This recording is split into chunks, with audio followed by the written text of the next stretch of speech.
दोस्तों, अगर आपको हमारे चैनल से जुड़ना है तो नीचे रेड कलर का आपको सब्सक्राइब दिख रहा होगा, इस पर आप लोगों को दबाना है। उसके बाद बेल आएगी, बेल पर भी दबाना है। फिर 3 ऑप्शन दिखेंगे, ऑल वाले ऑप्शन पर दबा लेना है। बस आप चैनल से आप जुड़ गए हैं, अब हर जानकारी आपके पास हमारी पहुंच जाएगी। नमस्कार दोस्तों, all India anganwadi news channel की आज दोपहर की सच्ची खबरों में आप सब भाई बहनों का स्वागत है। वीडियो को ध्यान से देखिएगा और पूरा देखिएगा। आप लोगों को बताएंगे आज बहुत ही बढ़िया जानकारी कई राज्यों से लगी हुई है। सबसे पहले आप लोग देखिए, एक बहुत बड़ी खबर आ रही है, चाहे इसे आप नया समझो या पुराना समझो। इसमें लिखा है आंगनबाड़ी कार्यकर्ता शिक्षक की भूमिका निभाएंगी। तो चलिए आज हम बात कर लेते हैं कि आंगनबाड़ी बहनें शिक्षक की भूमिका कैसे निभाएंगी और क्या है ये सब माजरा जो आज जो है मीडिया में वायरल हो रहा है। मतलब अभी अखबारों में खबर छपी है आज और कल। ये देख लीजिए भैया जी, आप मेरे द्वारा भेजी गई जानकारी आप चैनल पर क्यों नहीं दिखाते। एक तो पहली बात, ये इमोशनल वाला ब्लैकमेल करने जैसा मैसेज, चलो ऊपर से ये खबर, ये हमारे पास सिर्फ एक बहन ने नहीं भेजी, ये कल से मेरे पास लगभग 15 से 20 बहनों ने भेजा है। इसमें लिखा है आंगनबाड़ी कार्यकर्ती शिक्षक की भूमिका निभाएंगी। उत्तर प्रदेश में ये खबर छपी हुई है। 3 से 6 साल के जो बच्चे हैं इनको प्री प्राइमरी कक्षाओं में शुरुआती पढ़ाई कराई जाएगी। तो नई शिक्षा नीति के तहत आंगनबाड़ी केंद्रों को प्री प्राइमरी में जो बदला जा रहा है, जिसके लिए प्रशिक्षण कार्यक्रम भी प्रस्तावित हो चुके हैं, यानी चल रहे हैं। तो ये सब जो भी मैटर है, चलिए इसको देखते हैं अखबारों ने एक बार फिर क्या निकाला है। कई बार तो अखबार गलत साबित हो जाते हैं। आगे देखिए आज इसमें क्या है। इसमें लिखा है नई शिक्षा नीति के तहत प्री प्राइमरी कक्षाओं को विनियमित करने की तैयारी शुरू हो गई है। इसके तहत 3 से 6 साल के बच्चों को प्री प्राइमरी कक्षाओं में शुरुआती पढ़ाई कराई जाएगी। सबसे पहला हम सवाल एक और बता दें, लोगों को कंफ्यूजन है प्री प्राइमरी की कक्षाओं में, तो आप लोगों को बता दें प्री प्राइमरी की जो कक्षाएं हैं वो 5 साल तक चलेंगी। ठीक है, हम आपको अंतर बता देते हैं, मैं डेली नहीं बताऊंगा, आज बता रहा हूं, समझ लीजिए। प्री प्राइमरी की जो कक्षाएं हैं वो 5 साल तक चलेंगी। उसके बाद होगा आपका प्राइमरी, ठीक है, वो 3 साल का। तो प्री प्राइमरी 5 साल का है और प्राइमरी 3 साल का है। तो प्री प्राइमरी जो 5 का है, जिसमें आंगनबाड़ी बहनों भी शामिल हो, तो आप प्री प्राइमरी 5 साल वाले साल में आपको ध्यान क्या देना है, शुरुआती जो 3 साल है, इन 5 सालों में शुरुआती जो 3 साल हैं वो आंगनबाड़ी के हैं और जो 2 साल हैं उनमें कक्षा 1 और कक्षा 2 है। आप बहुत ही अच्छे तरीके से समझ चुके होंगे, समझने वाले। बाकी तो लोग भाई देखो, मैं इससे बेहतर अब नहीं समझा सकता, समझना है तो समझ लो। 5 कक्षाएं हैं, 5 में 3 जो कक्षाएं हैं शुरुआती वो आंगनबाड़ी के बच्चे हैं और जो 2 साल हैं उसमें कक्षा 1 और कक्षा 2। तो जो आंगनबाड़ी के शुरुआती 3 साल हैं बच्चों के लिए वो कैसे हैं, चलिए इसको भी आप देख लीजिए। इसमें आपको पता है आंगनबाड़ी के पास जो है जो 3 साल मिले हैं, इनमें आपके 3 से 4 वर्ष के जो बच्चे होंगे, 1 साल तो उनके लिए हो गया, दूसरा साल उसमें हो गए, फिर 4 से जो 5 साल के बच्चे उनके लिए, फिर हो गया तीसरा साल, तीसरे साल में हो गए आपके 5 से 6 साल के जो बच्चे उनके लिए। तो कुल मिलाकर के 3 से 6 वर्ष के जो बच्चे हैं उनको पढ़ाने के लिए 3 साल चाहिए होंगे। उन 3 सालों को 3 साल इधर निकाल दिया गया, बच गए जो 2 साल, उनमें एक कक्षा 1 और कक्षा 2। तो कक्षा 2 तक प्री प्राइमरी में आंगनबाड़ी बच्चों से लेकर के कक्षा 2 तक की पढ़ाई कराई जाएगी बेहतर तरीके से, साफ सुथरा मैंने आपको समझाया। अब आगे देखिए इसमें क्या लिखा हुआ है हमारे शिक्षक बनने को लेकर के। यहां पर लिखा है ना कि आंगनबाड़ी कार्यकर्ती शिक्षक की भूमिका निभाएंगी। मतलब भूमिका निभाना मतलब शिक्षक बनना, शिक्षक वाला काम लिया जाएगा। तो काम लिया जाएगा तो सरकार काम के बारे में तो सोचती है, तो आज हम दाम के बारे में भी तो बात करेंगे। तो सरकार दाम के विषय में क्या सोचती है, अखबार इसके ऊपर क्या लिखना चाहेंगे, देखते हैं लिखा हुआ है या नहीं। आगे लिखा है इस जो है यह अवसर स्कूलों के साथ आंगनबाड़ियों में प्रदान किए जाएंगे।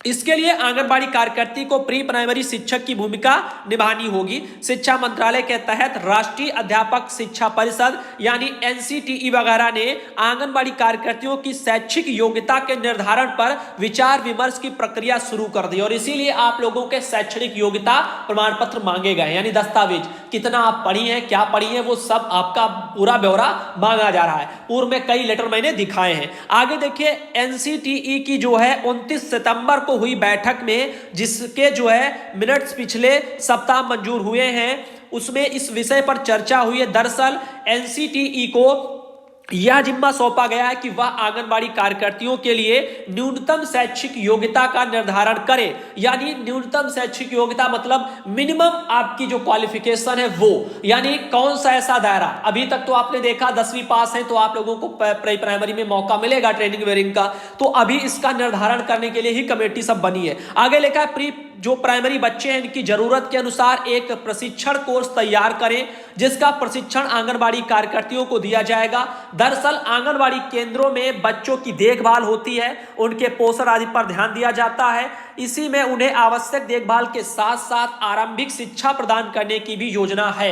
तो अभी आप लोगों की देखभाल से थोड़ा लेवल ऊपर उठा करके पढ़ाई कराने पर भी विचार हो रहा है। तो प्री प्राइमरी में आप आओगी तो पढ़ाई के लिए भी आपको थोड़ा बहुत ट्रेनिंग प्रशिक्षण दिया जाएगा, इसी के लिए सब पूरा प्रावधान हो रहा है। लिखा है चूंकि ग्रामीण क्षेत्रों में आंगनबाड़ी जो है आंगनबाड़ी का अच्छा नेटवर्क है, इसीलिए इनका बेहतर इस्तेमाल इस कार्य के लिए किया जाता है। बता दें कि देश में 13,77,000 इतने जो है यहाँ पर 13,77,000 इतने आंगनबाड़ी केंद्र है पूरे देश में। कितने? 13,77,000 पूरे देश की बात कर रहा हूं। और पूरे देश में हर एक राज्य में अपने हर एक राज्यों का मतलब हर एक राज्य सभी जगह प्री प्राइमरी लागू होगा, कहीं जो है इसी सत्र से कहीं अगले सत्र से, तो देर से ही सही लेकिन लागू हर जगह होना है। आगे लिखा हुआ है कि बैठक में आंगनबाड़ी कार्यकर्तियों के लिए शैक्षिक योग्यता को लेकर चर्चा हुई है और यह निर्णय लिया गया है कि सभी सदस्य इस बारे में और फीडबैक दे ताकि इस पर नियमावली तैयार की जाए। तो आप लोगों की एक नियमावली भी बनाई जाएगी।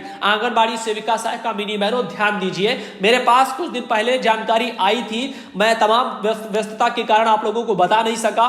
तो नियमावली बनाने पर विचार चल रहा है। अब देखना यह है उस नियमावली में क्या बनता है, मतलब केवल काम बढ़ता है वो बनता है नियमावली में, या हमारे काम का सही पैसा या हमें सही दर्जा। जैसे हम शिक्षक की अगर भूमिका निभाएंगे तो हमें शिक्षक का दर्जा भी तो चाहिए।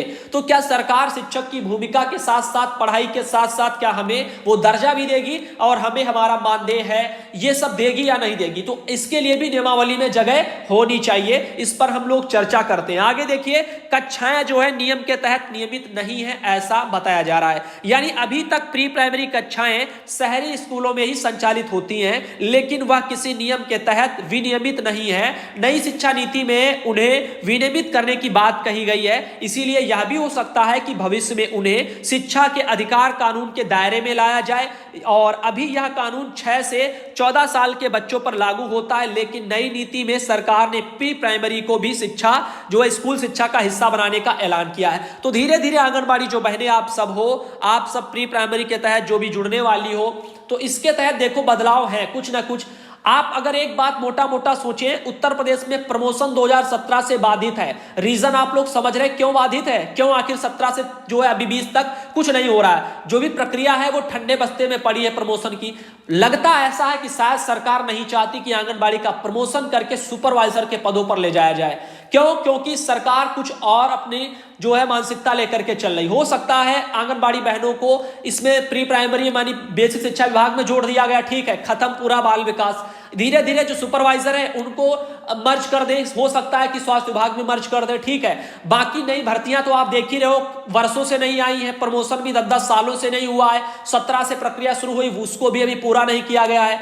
जो वेबसाइट थी जिस पर सारी सूची पड़ी थी वो वेबसाइट भी जो है नेट से हटा दी गई है, वहां पर सूची भी आपको नहीं मिलती है। तो कहीं ना कहीं कुछ सरकार के दिमाग में चल रहा है। और 60,000 बहनें तो आपकी एक ही हाथ में जो है रिटायर हो गई, एक ही बार में मतलब रिटायर हो गई उत्तर प्रदेश में। धीरे धीरे और भी बहनें रिटायर हो जाएंगी। नई भर्तियां अगर नहीं आएंगी, प्रमोशन नहीं होगा, सुपरवाइजर के पद नहीं होंगे, तो कहने का मतलब है बाल विकास विभाग का औचित्य क्या रह जाएगा। तो इसी ध्यान में रखते हुए जो आंगनबाड़ी रह गई है इनको ले जाया जा रहा है, आपकी प्री प्राइमरी में जोड़ते हुए बेसिक शिक्षा विभाग में तब्दील किया जाएगा। अब जब भी कुछ होगा भर्ती या कुछ भी आगे, कुछ लोग ये भी कह रहे थे नई शिक्षा नीति के तहत जो भी टीचर वीचर लगाए जाएंगे उनको मात्र 15,000 रुपया दिया जाएगा। तो जो भी है फिलहाल वो तो समय बताएगा आगे क्या होगा। लेकिन यहां पर जो मैटर ये दिखाई देता है कि आंगनबाड़ी शिक्षकों को लेकर के यदि भूमिका निभाएंगी, इनकी नियमावलियों पर भी विचार चल रहा है, उसमें भी संशोधन होगा और बदलाव होगा। तो नई नियमावली यदि बनेगी तो उसमें शिक्षक की यदि भूमिका निभाएंगे तो शिक्षक का दर्जा हमें चाहिए और वेतन चाहिए, ये मुख्य मांग है। आगे बताना चाहेंगे, ये देख लीजिए आंगनबाड़ी केंद्रों पर रिकॉर्ड नहीं दुरुस्त है, कार्यकर्तियों को नोटिस दिया गया है। यह खबर आ रही है आपके मध्य प्रदेश से। तो अब मध्य प्रदेश की एक ये खबर देख लीजिए, श्योपुर जनपद में कराहल क्षेत्र है, वहां की आंगनबाड़ी कार्यकर्ता है, इनके द्वारा काम अच्छा नहीं किया जा रहा था, तो इनके वहां रिकॉर्ड जो है रिकॉर्ड दुरुस्त इनके मिले नहीं है। तो निरीक्षण करने जो अधिकारी आए थे उन्होंने इनको नोटिस जारी कर दिया, 3 दिन के लिए स्पष्टीकरण मांगा है। यदि ये स्पष्टीकरण अपना नहीं देंगी तो इनका 3 दिन का मानदेय भी काट दिया जाएगा। अब आगे चलते हैं, आपको और दिखाएंगे। जैसे सीएम जो आपके शिवराज हैं, उनका कर्मचारियों को दिवाली का तोहफा बताया जा रहा है। ये है मध्य प्रदेश के मुख्यमंत्री जी शिवराज जी। अब बताइए, ये जो 40,000 के कम वेतन वाले जो भी लोग हैं उनको त्योहार का एडवांस 10,000 रुपया बोनस देंगे, दिवाली ऑफर। लेकिन आप लोग देखो अगर तो 40,000 से कम सैलरी तो आंगनबाड़ी की भी है, लेकिन यहां पर आंगनबाड़ी के लिए कहीं पर भी एक शब्द भी इस खबर में छपा नहीं, अखबार में ना ही मुख्यमंत्री जी ने मुंह खोला है। तो यह मत सोच लेना कि 40,000 जिनकी सैलरी कम है उनमें आंगनबाड़ी भी और आंगनबाड़ी को भी मिलेगा, क्योंकि ये लोग हमें कर्मचारी की श्रेणी में गिनते ही नहीं है, ना केंद्रीय कर्मचारी ना राज्य कर्मचारी। ये आप जो है अपने ध्यान में रखिएगा ताकि गलतफहमियों का शिकार मत होइए। अब आगे देखिए, अगला मैसेज एक ये आया मेरे पास, इसमें 21 अक्टूबर को ये लेटर निकला है और लेटर काफी बढ़िया है, देख लीजिए क्या है। बताया जा रहा है, इस गतिविधि के अंतर्गत सतना शहर में पदस्थ समस्त एएनएम, आशा कार्यकर्ता, आंगनबाड़ी कार्यकर्ता एवं सहायिका, इनकी उच्च रक्तचाप और डायबिटीज, ओरल ब्रेस्ट एवं सर्वाइकल वगैरह कैंसर, इसके संभावित जो भी प्रकरण हैं इसके लिए जांच की जाएगी 22 से 24 अक्टूबर तक। यानी आप तो 23 है, 23 और 24 आज और कल भी होगा। तो इसमें जो है फिट हेल्थ वर्कर अभियान निम्नानुसार एक आयोजित किया जा रहा है। तो फिट वर्कर आपका हेल्थ जो है वर्कर अभियान चलेगा, फिट हेल्थ वर्कर अभियान, सॉरी। तो ये देख लीजिए, इसके तहत ये कुछ परियोजनाएं हैं, आपके चिकित्सीय दल वगैरह हैं, परीक्षण स्थल भी यहां पर लिखा हुआ है, ऐसे सबका जो है कराया जाएगा, आज और कल में होना है। मध्य प्रदेश में ये खबर आई है, सतना जिला पड़ता है वहीं से। आगे बता दें, एक और खबर देखिए, बिहार गजट है और काफी अच्छी जानकारी है, इसको आप लोग ध्यान से देखिए। इसमें क्या लिखा हुआ, 1 अक्टूबर को जारी हुआ था। इसमें लिखा है, प्रशासन के जो है सुदृढ़ीकरण हेतु सरकारी सेवकों के कार्यकलापों की जो है आवधिक समीक्षा के संबंध में। तो चलिए इसमें थोड़ा देखिए, लिखा है बिहार सरकार के वैसे सरकारी सेवक जिसकी उम्र 50 वर्ष से अधिक हो चुकी हो तथा जिसकी जो है यहां पर कार्य दक्षता या आचार ऐसा नहीं है जिससे उसे सेवा में बनाए रखना न्याय हो अथवा उसे सेवा में बनाए रखना लोकहित में हो, तो उनके कार्यकलाप की जो है आवधिक समीक्षा हेतु प्रक्रिया का निर्धारण राज्य सरकार के समक्ष विचाराधीन था। इसमें लिखा है, राज्य सरकार किसी सरकारी सेवक को जिसने अपनी प्रथम नियुक्ति की तारीख से कर्तव्य के 21 वर्ष और कुल सेवा के 25 वर्ष पूरे किए हो, सेवा निवृत्ति करा सकती है यदि वह समझे कि उसकी कार्य जो है दक्षता या आचार ऐसा नहीं है जिससे उसे सेवा में बनाए रखना न्याय हो। इसी प्रकार बिहार सेवा संहिता के नियम लिखा हुआ है, इसी में संबद्ध नियुक्ति प्राधिकारी किसी सरकारी सेवक को कम से कम 3 माह की पूर्व लिखित सूचना अथवा ऐसी सूचना के बदले में 3 माह के वेतन तथा भत्ते समतुल्य राशि देकर 30 वर्ष की अहर सेवा अथवा 50 वर्ष की आयु प्राप्त कर लेने पर अथवा उसके बाद जो है सूचना में निर्दिष्ट किसी व्यक्ति की लोकहित में उस सरकारी सेवक को सेवा से निवृत्त होने की अपेक्षा कर सकेगा, ऐसा लिखा हुआ है। साथ ही इसके बारे में थोड़ा और जान लीजिए, जैसे ये लिखा हुआ है बिहार सेवा संहिता के बारे में सब लिखा हुआ है, समीक्षा समूह का, खा, गा एवं जो है अवर्गीकृत समूह के जो है कार्मिकों के संदर्भ में लिखा हुआ है। तो कुल मिलाकर के यहाँ रिटायरमेंट की बातें चल रही है कि जिन कर्मचारियों को उम्र किसी वर्ष जुलाई से दिसंबर माह में 50 वर्ष से ज्यादा होने वाली हो, उनके मामलों की समीक्षा समिति द्वारा उसी वर्ष जून माह में की जाए तथा जिन कर्मचारियों का उम्र किसी वर्ष जनवरी में जून माह में 50 वर्ष से ज्यादा होने वाली हो, उनके मामलों की समीक्षा समिति द्वारा पिछले वर्ष के दिसंबर माह में की जाए। ये इसमें लिख करके भेजा गया है।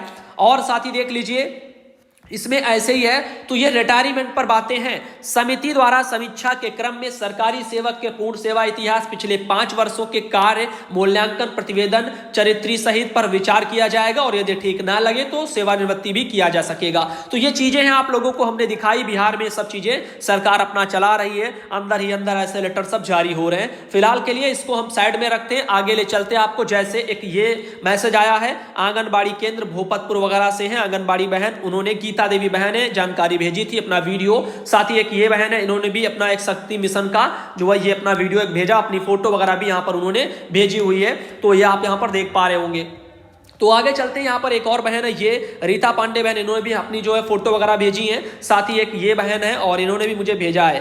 तो यहाँ पर ट्रेनिंग वगैरह इनको दी जा रही है और सीडीपीओ वगैरह भी यहाँ पर है। बहन ने अपना नाम सुनीता बहन है। साथ ही अगला एक ये मैसेज देखिए, बेटी बचाओ बेटी पढ़ाओ योजना के अंतर्गत ये सब चीजें। साधना देवी साथ बहन है, सॉरी गजला बहन है, और ये आप देख सकते हो उनके द्वारा भी ये भेजा गया है। अब आगे देखिए, अगला एक ये मैसेज है और यहाँ पर जमुनिया वार्ड पड़ता है, वहीं से आंगनबाड़ी बहन है सोनवर्षा, टीकाकरण यहाँ पर भी कराया गया और सेम फोटो उन्होंने 6 भेजी है। यानी एक ही टीकाकरण की एक ही फोटो, एक जैसी फोटो, 6 फोटो। बताओ हम क्या समझाएं, कितना समझाएं, फर्क नहीं पड़ता किसी को। आगे देखिए, अगला मैसेज एक ये आया है, इसमें जो है सीडीपीओ वगैरह लोग हैं, चार्ज वगैरह यहाँ पर बताया लिया गया, ऐसे यहाँ पर लिखा, नाम वगैरह आंगनबाड़ी बहन ने भेजा ही नहीं है। आगे बताना चाहेंगे एक और ये लिखा हुआ है, इसमें उत्तर प्रदेश से आए, मिर्जापुर से, आप देख सकते हो हरा कला ऐसे यहाँ पर लिखा हुआ है, यहाँ पर भी नाम बहन ने भेजा नहीं। आगे एक ये फोटो आई है संचारी रोग की, यहाँ पर भी गृह भ्रमण वगैरह कराया जा रहा है। साथ ही एक ये फोटो आई है, गौरव आर्या भाई है, उन्होंने मुझे लेटर भी भेजा है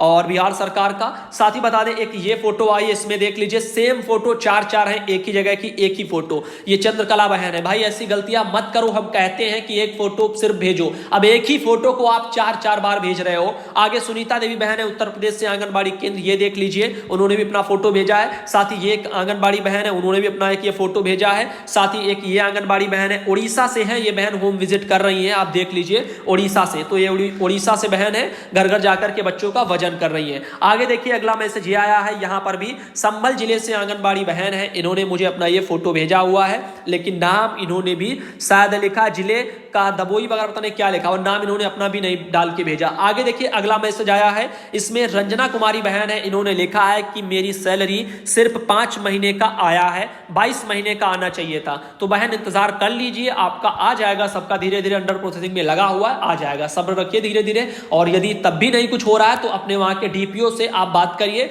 उनको चाहे आप लिखित में पत्र दीजिए या मौखिक बात कर लीजिए, उनसे आप जानकारी लीजिए, उनको पता रहेगा कि क्यों नहीं। और जिन जिन जिलों में नई सेविका का मानदेय नहीं आया है, प्रोसेसिंग में भी नहीं दिख रहा है, तो मान के चलिए आप लोगों के वहां अधिकारी लापरवाहियां बरती हैं, वरना कुछ जिलों में आ गया, कुछ में क्यों नहीं आया। तो जो नहीं आया तो उसका समस्या का निराकरण अधिकारियों को करना चाहिए ना, डीपीओ को करना चाहिए, तो अपना ध्यान दें। तो आज आप लोगों को यह वीडियो दोपहर का कैसा लगा, पसंद आया है तो प्लीज लाइक कर दीजिए, चैनल को भी अपने सब्सक्राइब कर लेना। जिस घर में कोई बेटी न हो, उस घर का कोई मान नहीं।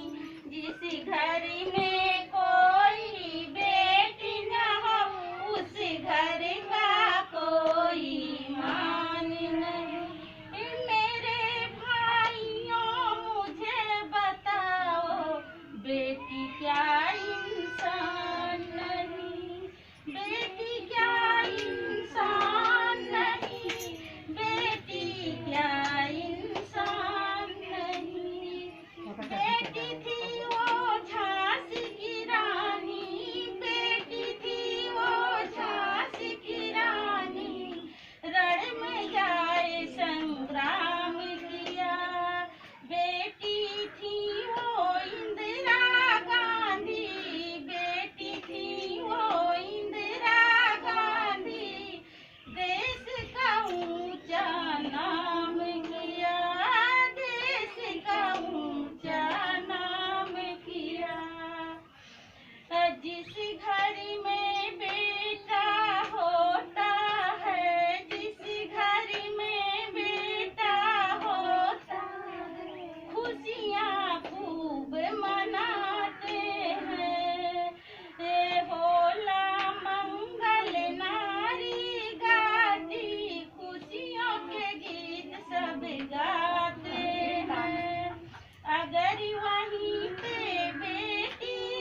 गज की दूरी हो, मास्क जरूरी हो, साबुन से धोए अपने हाथ, स्वच्छ रखे अपने परिवार, साबुन से धोए अपने हाथ, स्वच्छ रखे अपने परिवार।